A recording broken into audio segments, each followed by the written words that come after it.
ఆ ప్రాంతం ఆహ్లాదానికి మారుపేరు. ఎప్పుడూ ఎంతో ప్రశాంతంగా ఉండే ఆ ప్రాంతం యుద్ధ విమానాల చెక్కెర్లతో హోరెత్తింది. బాంబు మోతలతో దద్దరిల్లింది. అచ్చం యుద్ధ వాతావరణాన్ని తలపించిన ఈ ఘటనలకు విజయవాడ కృష్ణానదీ తీరం వేదికైంది. నావికాదళ ప్రదర్శనలో ఈ దృశ్యాలన్నీ ఆవిష్కృతమయ్యాయి. 3 రోజుల పాటు వేలాది మందిని ఆకట్టుకుంటూ భారత నావికాదళం చేసిన ప్రదర్శన అట్టహాసంగా ముగిసింది. దేశం కోసం ప్రాణ త్యాగాలకు సైతం వెనకాడకుండా నావికా బృందాల తెగువ యువతలో స్ఫూర్తిని నింపింది. ఇకపై ఏటా ఈ తరహా ప్రదర్శన నిర్వహిస్తామన్న ముఖ్యమంత్రి చంద్రబాబు ప్రకటన ప్రజల్లో ఉత్సాహం, ఆసక్తిని పెంచింది.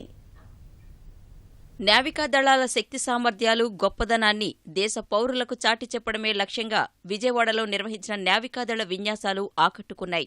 సీఎం చంద్రబాబు సహా నావికాదళ ఉన్నతాధికారులు ముఖ్య అతిథులుగా చివరి రోజు విన్యాసాలు తిలకించేందుకు వచ్చారు. పలు ప్రాంతాల నుంచి ప్రజలు, యువత, విద్యార్థులు భారీగా తరలివచ్చారు. వచ్చిన వారందరినీ అబ్బురపరిచేలా నావికాదళం విన్యాసాలు నిర్వహించింది. And they have turned on opposite sides, facing away from the stage. Ladies and gentlemen, these water scooters can make up to a mind-boggling speed of 110 kilometers per hour and can store up to 95 liters. ప్రకృతి విపత్తు సమయాల్లో నీట మునుగుతున్న ప్రజల్ని నావికా దళాలు ఎలా రక్షిస్తారు? దీనికోసం ఎలాంటి హెలికాప్టర్లు వినియోగిస్తారు? నావికా సిబ్బంది సాహసోపేత చర్యలను వేలాది మంది ప్రత్యక్షంగా చూశారు. సముద్రంలో నౌకా ప్రమాదాల్లో సిబ్బందిని రక్షించే తీరు ఆకట్టుకుంది.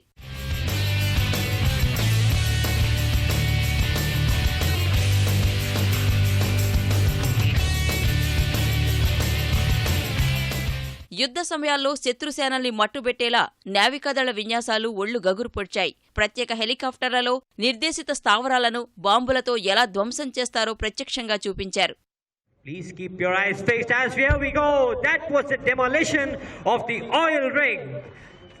వారిని సురక్షితంగా రికవర్ చేసే పద్ధతిని స్టై ఆపరేషన్స్ అని పిలుస్తారు. తీర ప్రాంతంలో అక్రమంగా చొరబడ్డ శత్రుసేనల్ని ఎలా తుదముట్టిస్తారో, దీనికోసం మెరైన్ సిబ్బంది ఎలా పోరాడతారనే విషయాన్ని కళ్లకు కట్టారు. స్పీడ్ బోటింగ్, పారాసైలింగ్ సహా నీటి ఒత్తిడితో పొడవాటి పైపుపై నిల్చుని నీటిలో మునుగుతూ చేసే విన్యాసాలు అబ్బురపరిచాయి.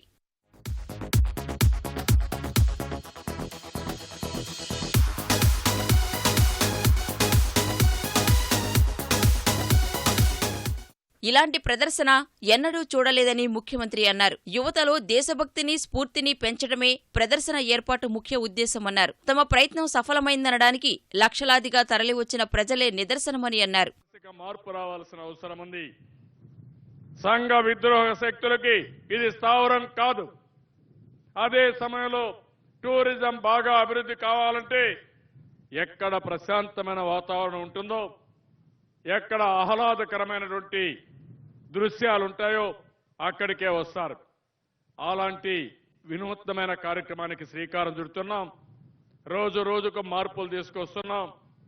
మీరు కూడా పూర్తిగా సహకరించి అన్ని విధాల ఆశీర్వదించవలసిందిగా మరొక్కసారి కోరుకుంటూ, ఏదైతే ఈరోజు ఇండియన్ నేవీని మరొక్కసారి మనస్ఫూర్తిగా అభినందిస్తున్నాను. బ్రహ్మాండమైన విన్యాసాలు చేశారు. ఒక స్ఫూర్తిదాయకమైనటువంటి ప్రదర్శనలు ఇప్పించారు. అదే సమయంలో టూరిజం కూడా చాలా బాగా చేశారు. చాలా బాగా ఆర్గనైజ్ చేశారు. ఇండియన్ నేవీ, టూరిజం కలిసి జిల్లా అడ్మినిస్ట్రేషన్తో కలిసి ఒక మంచి కార్యక్రమానికి శ్రీకారం చుట్టారు. వీళ్ళందరినీ మనస్ఫూర్తిగా అభినందిస్తూ మరొకసారి ఇక్కడికి విచ్చేసిన మిమ్మల్ని అందరినీ మనస్ఫూర్తిగా ధన్యవాదాలు తెలియజేసుకుంటూ సెలవు తీసుకుంటున్నాను. 3 రోజుల పాటు నిర్వహించిన ప్రదర్శన ముగింపు సందర్భంగా బాణాసంచా వెలుగుల్లో నదీ తీరం ప్రత్యేక శోభ సంతరించుకుంది. నావికాదళ సత్తా తెలిసేలా ప్రభుత్వం చేసిన ప్రయత్నం పౌరుల ప్రశంసలందుకుంది.